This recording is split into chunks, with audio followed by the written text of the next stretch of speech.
any need for protection. Don't you think that we have each other's backs as far as that goes? No, I really don't. Today's story begins where the cameras were never meant to roll. Inside a courtroom heavy with secrets, silence, and the weight of truth that can no longer be buried. A dense stillness blankets the packed courtroom. Every eye follows Mary Brown as she rises slowly from her seat, her hands trembling, her face pale but fierce. Across the room, Kody and Robyn sit side by side, whispering nervously, their once-rehearsed confidence slipping through the cracks. The judge's gavel strikes. Order in the court. But before the echo fades, Mary's voice slices through the air. Your Honor, I have evidence. Evidence that changes everything. The room freezes.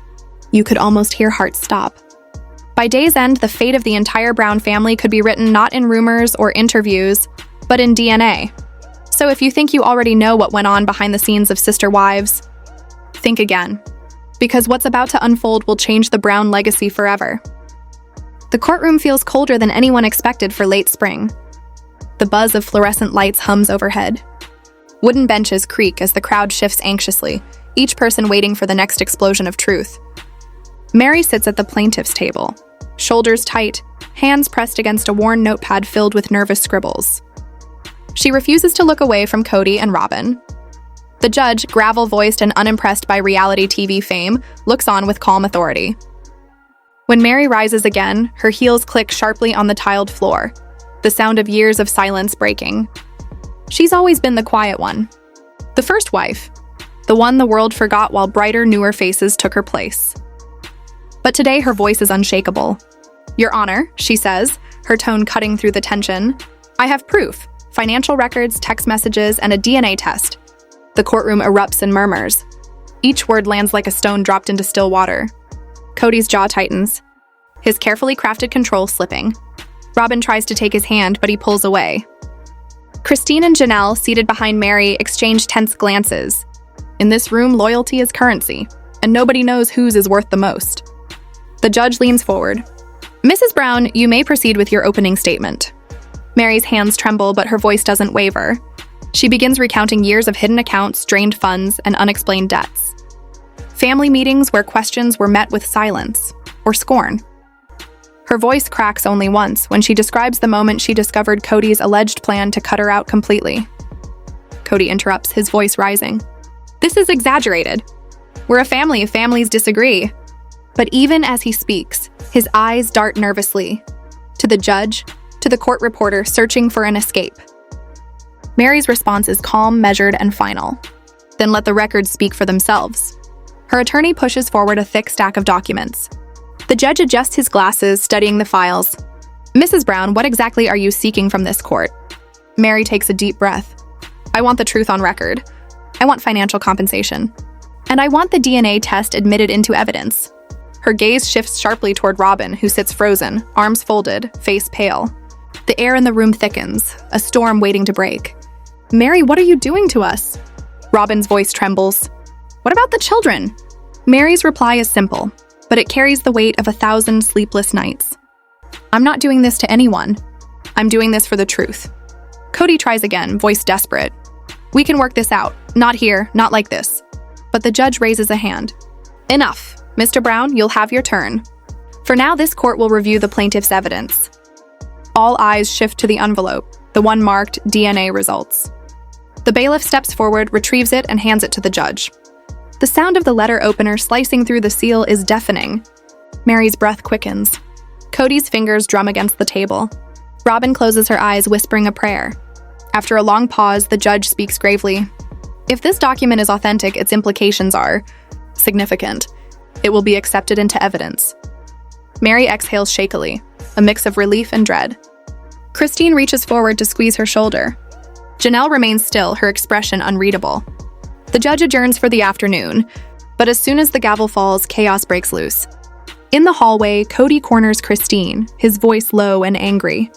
You knew about this? You should have stopped her. Christine meets his glare, unflinching. Maybe it's time you stopped blaming everyone else, Kody. Robyn stands alone, mascara streaking down her cheeks, staring at the empty DNA envelope. Whatever truth lies inside, she knows it could destroy everything. Mary watches from a distance, torn between vindication and heartbreak. Has she finally found justice, or has she opened a door she can't close? Then the courtroom doors swing open again. A tall woman enters, her posture confident, her dark hair pinned neatly. She introduces herself as Ms. Callahan, forensic accountant for Mary's team. Her presence shifts the entire energy of the room. What I discovered in the Browns' accounts, she begins, should have been impossible in any ethical family. Gasps ripple through the gallery. Kody stiffens, sweat gathering at his collar. Mary looks down, holding back tears. Mrs. Callahan continues, methodically explaining how shared funds were siphoned off, transactions disguised, luxury items charged to Robyn's name but signed by Kody. Projected on the courtroom screen, every number, every line of text tells a story of deception. Kody snaps. This is a witch hunt. Family matters, not fraud. But Ms. Callahan doesn't flinch. With all due respect, Mr. Brown, the numbers don't lie. Someone hid the money, and someone benefited. The judge's tone hardens. If this is true, Mr. Brown, no amount of fame will protect you. The law applies equally to all. Robyn pleads again, tears falling freely. Mary, please, why are you doing this now? Mary's voice softens, but her resolve stays strong. Because I can't live with lies anymore. I need the truth, and for all of us. Then Ms. Callahan slides one final folder across the table. Your Honor, one more piece of evidence, the DNA report. The room freezes. The envelope sits between them like a live wire. Christine's eyes widen. Janelle's breath catches. Even the reporters fall silent. The judge clears his throat. This court will take a 10-minute recess before reviewing this document. The gavel falls. But no one moves. Outside tension explodes. Kody rounds on Janelle. You're letting her destroy us. Janelle's voice breaks. You destroyed us when you stopped listening. Meanwhile, Mary stands by the courthouse window, staring at dark clouds gathering outside. Her reflection looks older, wearier. Was it worth it? Will her children ever forgive her? Robyn hides in the restroom, hands shaking as she dials a number. You said this would never come out, she whispers into the phone, her voice trembling. What am I supposed to do now? The reply is muffled, almost inaudible, but Robyn's sobs speak louder than words ever could. Inside, the crowd buzzes with whispers, fans, reporters, even distant relatives. Some claim Mary's evidence could end the Brown Empire for good. Others believe it's just another performance. But one thing's certain, when the court reconvenes, the truth will no longer be a secret. And as the storm outside begins to pour, one can't help but wonder, in the end, will this DNA envelope bring the Browns justice? Or destroy them completely?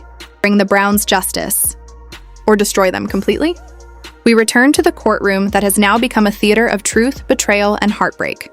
The first session ended with a single envelope, small enough to fit in a palm, yet heavy enough to break an entire family. The gavel strikes once more and the room falls silent. The judge enters, his expression grim, and you can almost sense that what's about to be said will change the Browns forever. The envelope lies on the desk, unsealed but unopened, a thin sheet of paper between the past and the future. Kody sits rigid, his jaw clenched so tight that a vein pulses at his temple. Robyn's hands tremble in her lap, her face pale, eyes red from crying. Christine and Janelle sit side by side, watching Mary with a mixture of awe, sorrow, and fear. And Mary, she doesn't move. She stares at the paper as if she can already read her fate written across it. The judge's voice cuts through the silence. This court is reconvened. We will now review the DNA evidence presented by Mrs. Mary Brown. Ms. Callahan, the forensic accountant who exposed the financial trail, steps forward. Her presence is calm, commanding, her tone respectful but firm.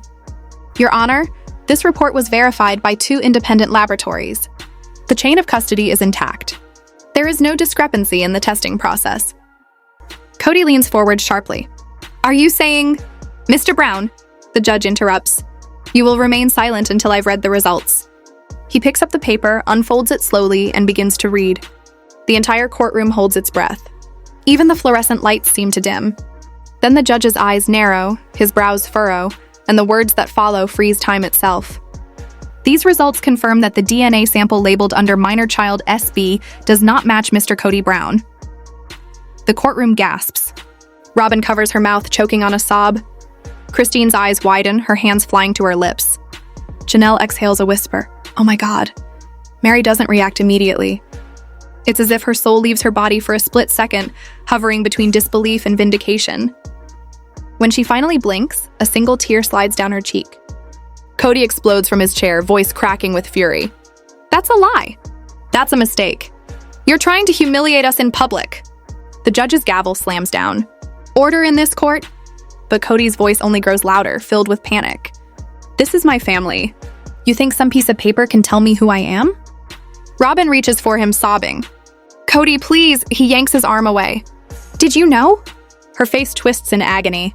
Of course not. How could you even? Her words collapse into a scream that breaks halfway through. Cameras flash from the gallery as reporters rush to capture every emotion. The Brown family, once America's polygamous ideal, now stands exposed. Their secrets printed in black ink for the world to see. Meri stands slowly. Her voice trembles, but her words are steady. I didn't want this, Kody. I begged for honesty years ago. You ignored me. Now the truth has forced its own way out. He turns toward her, eyes blazing. You've destroyed everything. Meri's reply is soft, almost whispering. No, Kody, the lies did that long before today. The judge leans forward, his tone measured but heavy. Given this revelation, the court will order an immediate review of paternity documents, as well as financial accounts tied to the minor in question. Robyn breaks down completely, covering her face with both hands. Please stop, please. Don't do this here, she pleads. But the truth doesn't stop. It rolls through the courtroom like thunder, echoing off every wall. When the judge finally calls a recess, the Browns scatter like fragments of a shattered mirror. Kody storms into the corridor, his steps echoing against marble floors. Cameras follow, journalists shouting questions. Mr. Brown, do you deny the results? Are you challenging the DNA test? He doesn't answer. He just walks faster, jaw locked, eyes wild. Christine and Janelle step into a quieter corner, whispering. Christine's voice is raw. He looks like a man who just watched his kingdom fall. Janelle nods, tears glinting in her eyes. Because he did. Meanwhile, Meri stands by a window, staring out at the rain streaking down the glass. The storm outside mirrors the one inside her chest. For years, she'd been painted as bitter, jealous, forgotten. Now, for the first time, the world sees the truth, but it doesn't feel like victory. Miss Callahan approaches quietly. You did the right thing, she says. Meri nods without turning around. Sometimes the right thing feels like the hardest thing. She presses her palm to the glass, whispering, I hope they forgive me one day. In the women's restroom, Robyn collapses against the counter, her sobs echoing off the tiled walls. Her makeup is ruined, her face a canvas of guilt and fear. She pulls out her phone with shaking hands and dials a number. A male voice answers, low and cautious. You shouldn't be calling me. Robyn's whisper is frantic. They know. The court. They opened it. A pause. The voice on the other end exhales sharply. Then it's over. Robyn's knees buckle. She slides to the floor, pressing her hand over her mouth to stifle a scream. The sound that escapes isn't just sorrow, it's terror. When the session resumes, the energy is entirely different. The press benches are overflowing. Word has spread like wildfire. The sister wives' courtroom scandal just detonated. The judge wastes no time. This hearing will now include financial misconduct connected to these findings. Ms. Callahan steps forward again, clicking her pen. Your Honor, based on new cross-reference data, we found hidden transactions between Mr. Brown and a secondary account linked to Ms. Robyn Sullivan, prior to her legal marriage to Mr. Brown. The words hang in the air. Christine looks at Janelle, whispering, he was funding her before they were even official. Meri doesn't move. She just watches as her years of doubt are confirmed line by line. Ms. Callahan continues, her tone clinical. Funds originally pooled for joint family expenses were diverted into personal accounts, used for private investments and unrecorded purchases. Kody interrupts again, voice hoarse. You're twisting everything. It was for the kids. For the house. The judge frowns. Mr. Brown, this is not a debate. These are facts. Robyn finally speaks, her voice hollow. I didn't know about any of this. I swear. Meri turns her gaze toward her. Didn't know. Or didn't want to know? Robyn looks away, tears spilling again. Christine finally stands, unable to stay silent. Your Honor, for years we were told everything was equal, that love, trust, money were shared. But it was never equal.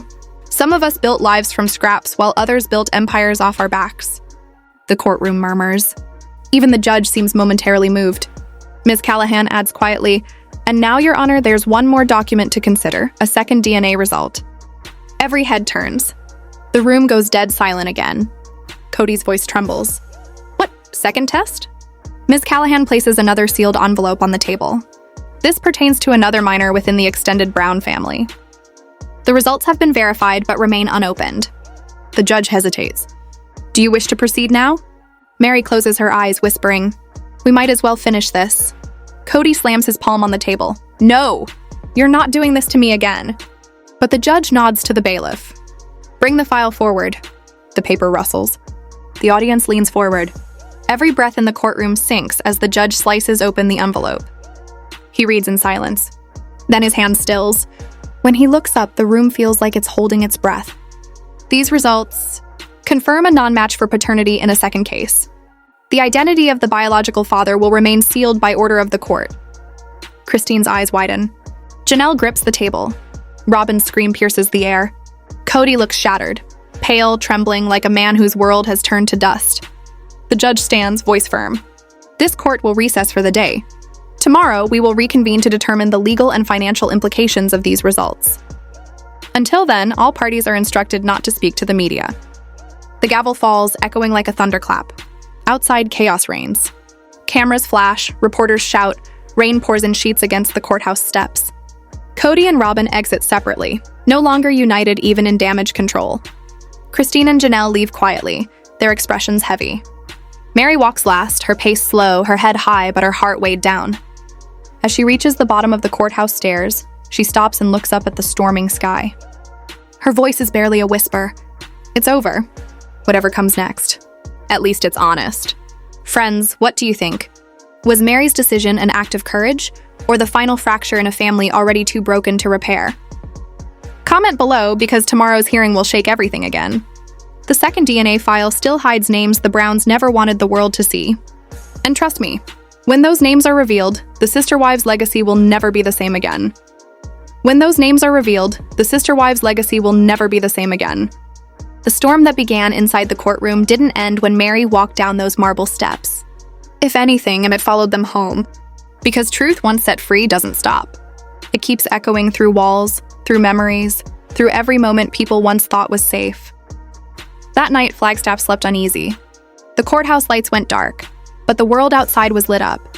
Headlines flashing across screens, whispers filling fan pages, shock rolling through every corner of Sister Wives fandom. But inside the Brown homes, there was only silence, the kind that weighs heavier than words.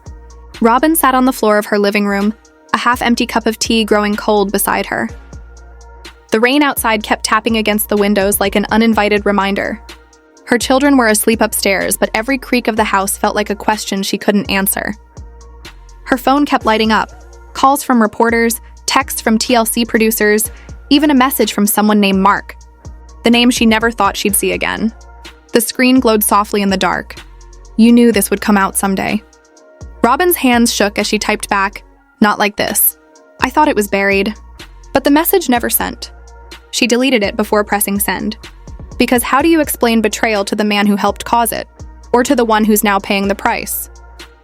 Across town, Kody's world was burning in silence. He sat in his study, surrounded by empty files and unopened letters.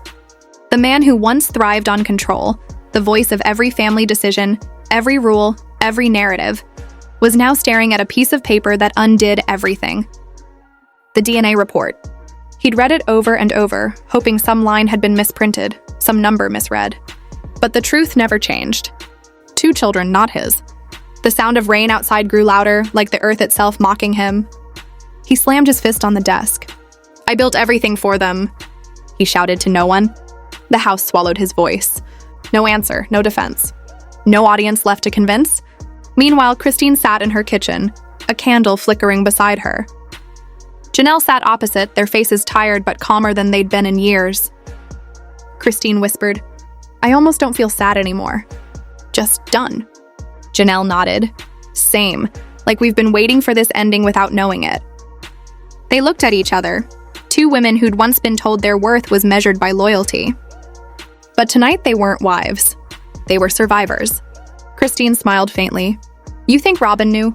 Janelle sighed. "Deep down? Maybe. But denial's easier than truth, especially when truth ruins everything." Back in the courthouse, under lock and security, the judge's clerk placed the sealed second DNA file into evidence storage. The label glared under fluorescent light, Case file 2B, confidential. But one person didn't leave it there.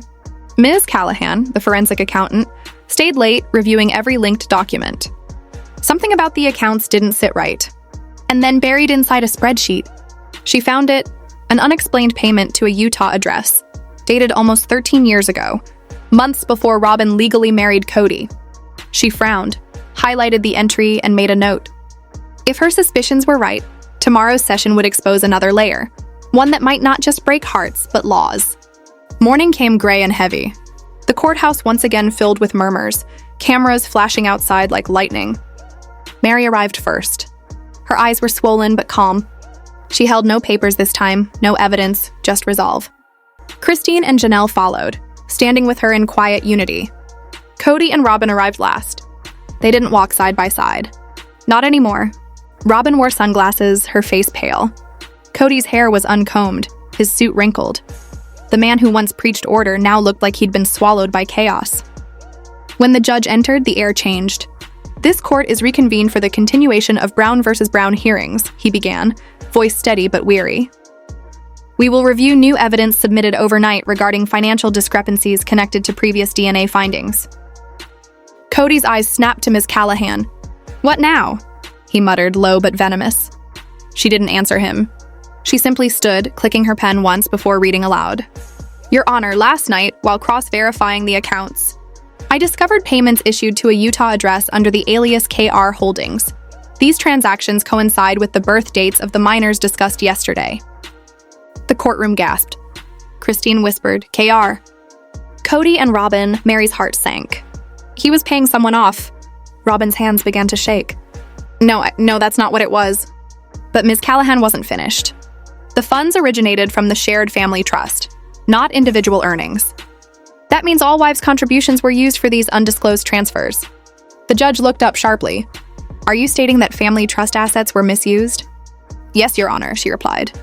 And if proven intentional, it constitutes fraud. Kody stood abruptly. This is madness.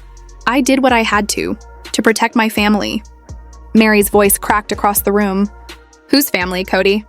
Because it wasn't ours. He turned toward her, fury burning behind his eyes. You started this. You dragged us into this circus. Mary stepped closer, trembling but fearless. No, Kody, you built the circus. I just stopped pretending to enjoy the show. The room went silent. Even the judge's gavel hesitated midair. Robyn buried her face in her hands. Please stop, please. It's too much. But the storm was already in motion. The judge's tone turned stern. Given these developments, the court will now unseal the second DNA report to verify the associated child's identity and financial guardianship. Kody's eyes went wide. No, Your Honor, you can't. Mr. Brown, the judge interrupted, if there's truth left to protect, it will reveal itself now. He opened the envelope. Paper rustled, that dreadful sound again, and the judge's expression froze. He exhaled slowly. These results confirm a second non-match for paternity. The biological father resides in Utah and has confirmed limited contact with the child in question. Gasps filled the courtroom. Robyn's sob broke through the air like thunder. Kody staggered back as if struck. You lied to me, he whispered, voice hollow. Robyn looked up through tears. It was before we were married. I thought it didn't matter. He shook his head slowly, eyes burning. It always mattered. The judge's voice pulled the focus back. In light of this revelation and the misuse of family funds, this court will initiate an independent audit and determine new custodial and financial arrangements. Robyn whispered almost to herself, It's all gone. Everything's gone. Kody didn't answer. He just sat down, staring at the floor. The same floor where years ago he once stood so tall, defending the life he swore God wanted him to lead. Now he looked like a man exiled from his own story. When the court adjourned, nobody moved at first. Reporters outside had no idea what they were about to witness next. Christine stood and turned to Mary. You did it. You finally freed all of us. Mary smiled faintly. No, Christine. The truth did. Robyn sobbed quietly in her seat. Kody stared blankly. The storm outside reflected in his eyes. As the gavel struck again, ending the session, a low roll of thunder followed, as if even nature itself was closing the chapter. Mary gathered her coat and whispered one last time, It's over. Truly over this time. And this time it was. Friends, You just witnessed the second day of the most shocking courtroom drama in Sister Wives history. 2 DNA tests. Hidden accounts. Lies finally dragged into light. But it isn't over yet. Tomorrow, the final judgment, where the judge will decide who keeps what, who loses everything, and whether Kody Brown walks away a free man or a fallen patriarch. Stay tuned, because that verdict will not just close a case, it will end an era. The air inside the courtroom hums like a live wire. Each breath feels borrowed, each heartbeat echoes too loud. As the judge settles in, even the air seems to tighten its grip on everyone present. Robyn's trembling fingers clutch Kody's sleeve like a lifeline, her eyes darting between the judge's face and the brown envelope that's about to dismantle everything they once called a family. Mary sits still, hands clasped tight. Every move she's made until this point has led here, to this cold, sterile room where the truth will either redeem or destroy them. Christine's jaw is set like stone, her anger cloaked in control. Janelle leans forward, eyes trained on the judge, her mind already spinning through the consequences, the damage, the fallout. The gavel comes down once more. Court is now in session. Miss Callahan stands, her voice calm but loaded with unspoken gravity. Your Honor, we will now address the DNA report and the financial discrepancies uncovered in the joint marital accounts of the Brown family. The judge nods. The rustle of paper cuts through the silence.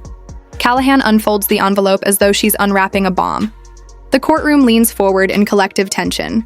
Inside, the truth waits, black and white, no longer buried under years of television smiles and spiritual justifications. Callahan's tone is even as she reads, according to the DNA analysis, conducted and verified by 2 independent laboratories, there exists an inconsistency regarding the paternity of one child within the Brown household. Gasps ripple across the courtroom like aftershocks. Cameras click. Murmurs rise, only to be silenced by the judge's firm gaze. Kody's face turns white, then red. No, this is insane, he blurts out, voice cracking. You're trying to destroy my family. This is manipulation, lies. Mary flinches but doesn't respond. She's past the point of denial. She's living inside the consequence now. Christine stands abruptly. Whose child? She demands, her voice breaking. If you're going to tear us apart, at least tell us who you're condemning. Callahan hesitates, then looks to the judge for permission. He gives a reluctant nod. She reads slowly, clearly. The tests indicate that one of the children, believed to be biologically fathered by Mr. Kody Brown, is not genetically related to him. For a moment, no one breathes. Robyn's hand slips from Kody's arm. Her lips part in shock, color draining from her face. She shakes her head again and again, whispering under her breath, No, it can't be me. The judge clears his throat, continuing, the identity of the specific child remains sealed under court protection for now. However, given the findings, this case expands beyond financial concerns. It enters a realm of personal deception and misrepresentation. Kody sinks into his chair, eyes wild. You think you can humiliate me in front of the world? He spits, glaring at Mary. You wanted this. You've been planning this since the day you left me. Mary's voice rises, low but sure. Don't you dare blame me, Kody. You built this empire on lies, on secrecy. You made us compete for your attention like trophies, and now the truth is catching up to you. Christine wipes a tear, her anger melting into exhaustion. We were all just pieces in your show, she says bitterly. But the camera's off now, and look what's left. Nothing but damage. Janelle finally speaks, her voice trembling but resolute. We can't undo what's been done. But maybe we can stop pretending. The judge looks between them, a family unraveled before his eyes. I advise all parties to remain composed, he warns. We will reconvene in 48 hours to finalize legal recommendations. Until then, this report remains under seal. The gavel falls again. Boom. The sound feels like a burial. As people rise from their seats, reporters swarm. Flashbulbs explode. The Browns are escorted out by court officers, each one walking in separate directions, as if even proximity could burn them. Outside, the sky opens up. Heavy rain pours down on the courthouse steps. Christine stands under the overhang, eyes fixed on the storm. He can't talk his way out this time, she whispers. Robyn stays by the car, shivering, staring at Kody as though seeing him for the first time, not the husband she defended on every reunion couch, but a man trapped by his own web. Inside her car, Mary closes her eyes. For the first time in years, the silence doesn't scare her. It feels like truth, raw and painful, but clean. In the reflection of the rain-soaked glass, she sees herself, no longer the obedient wife or the forgotten partner. Just Mary Brown, standing on the edge of something real. Tomorrow the world will know. And when it does, the name Brown will never mean the same thing again. The tension inside that courtroom could have crushed stone. Mary's attorney stood tall, voice cutting clean through the silence. "Your Honor, we ask that the DNA report be unsealed and read into the record." The judge nodded once. The bailiff stepped forward, tore open the seal, and handed the envelope to the bench. The crackle of paper filled the air, louder than thunder, sharper than breath. Every heartbeat in that room stopped at once. Because one sheet of paper could rewrite decades of loyalty, lies, and legacy. Kody leaned forward, fists tight, lips pressed white. Robyn shut her eyes and whispered a prayer under her breath. Christine's jaw locked, ready for impact. Janelle gripped her purse so tightly her knuckles blanched. Mary didn't even breathe. The judge's brows furrowed as his eyes scanned the document. A pause. Then he looked up, gaze cold, voice steady. "According to this report, there is a confirmed parentage discrepancy. The biological father of one child is not Mr. Brown." The courtroom erupted. Gasps, cries, cameras flashing like lightning in a summer storm. Christine clapped her hands to her mouth in disbelief. Robyn swayed, clutching Kody's arm. Kody went still, color draining from his face. "No," his voice cracked, raw and breaking. "No, that's not possible. Let me see it." The judge handed him the file. His trembling hands tore through the pages, eyes darting line to line, until the world he'd built came crashing down. Robyn broke into sobs beside him, uncontrollable and unpolished. Mary watched, emotions warring inside. Pity, rage, maybe even a trace of remorse. Christine looked hollow. Janelle whispered a prayer for her children. Because sometimes truth doesn't just hurt. It annihilates. The judge's gavel struck, echoing above the chaos. "This court will recess for 30 minutes. When we return, we will hear from each spouse regarding financial reparations and custody." The family splintered. Christine fled first, her sobs echoing down the marble hall. Janelle followed, face pale and blank. Mary sat frozen as Robyn clung to Kody. Both wrecked, both silent. Outside, chaos reigned. Reporters screamed questions. "Which child? How long did you know? Is this the end of sister wives?" Christine pressed herself against a wall, gasping for air. That's when Mary found her. "Christine," she said softly, eyes wet. "I'm sorry. I didn't want it to go this far." Christine spun on her, grief sharp as glass. "You brought us here, Mary. You opened wounds that can't ever heal. How do we go back from this?" Mary's reply was soft, almost a whisper. "We were never normal, Christine. We just pretended better than most." And in that moment, the two women stood between ruin and rebirth. Back inside, Kody sat with his head in his hands. Robyn leaned close, desperate. "I swear I didn't know," she whispered. "I thought," but Kody wasn't listening. His voice broke again. "You promised me, Robyn. You said nothing would ever come between us." When the court resumed, the air was heavy. "Mrs. Brown," the judge said, "you may speak first." Mary rose. "Your Honor, I didn't do this to destroy my family. But living a lie already destroyed me. I needed to tell the truth, for myself and for our children." Christine followed. "We came here for honesty and now we have it. I just want my children to heal, to understand that I never gave up on them." Janelle spoke next, voice shaking but steady. "We're still a family, just a different one now. We must find a path that's honest, no more lies." Kody's turn came last. His voice was hollow. "I thought I could keep everyone safe. I thought control meant love. I was wrong." Robyn's eyes glistened as she whispered, "I never meant for this to happen. I wanted a family. I still do, but I'm sorry." The judge listened quietly before declaring, "This court will reconvene tomorrow to finalize financial and custody matters. Until then, I advise counseling and reflection. This case is not about secrets or money, it's about healing." Outside, the rain had stopped, but clouds still loomed. The Browns left in fragments. Christine comforting her children on the phone, Janelle driving home in silence, Mary gripping her handbag as if it were her last anchor.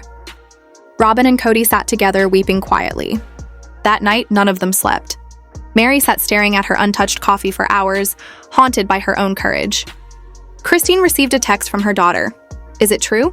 She typed, deleted, retyped, then whispered a prayer for strength. Janelle gathered her children, letting them cry, telling them, "We'll get through this, somehow." Robyn read bedtime stories through tears, Kody roamed the halls, leaving unanswered calls for anyone who could fix what was beyond repair. But every reply was the same. "I'm sorry, Kody. There's nothing I can do." The next morning, they faced the court again, not as a family, but as survivors. Mary was granted partial custody. Christine and Janelle, too.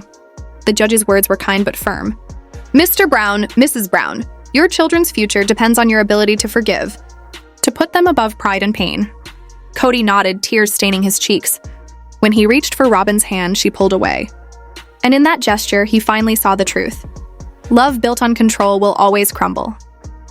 Outside, Christine called her eldest. "We'll build something new, honey. Something real this time." Janelle gathered her children close. "We have each other. That's enough." Mary walked alone to her car, breathing the air of freedom and loss all at once. That night, Christine called Mary. "I don't want to be your enemy anymore," she said quietly. "Maybe we can start again. For the children, for us." Mary smiled through tears. "I'd like that." Janelle texted the others, "Dinner at my place. No cameras, no lawyers, just us." And slowly, one by one, replies came in. "Yes. Okay, I'll be there." The next night, 4 women sat around Janelle's table. At first, silence. Then laughter. Then tears. And for the first time in years, honesty. Not forgiveness yet, but hope. Meanwhile, Kody sat alone, scrolling through photos of his children. He tried calling Robyn, then Mary, but couldn't speak. And for the first time, he allowed himself to break. Because sometimes, the end of one story isn't destruction. It's the beginning of redemption. And so, the Browns' tale doesn't end in that courtroom. It continues, in quieter homes, in harder truths, and in the fragile hope that maybe, just maybe, love can grow again. Even from the ashes. Don't miss what happens next, because the Sister Wives' story is far from over. Healing takes time, and this family's truth has only just begun. And this family's truth has only just begun.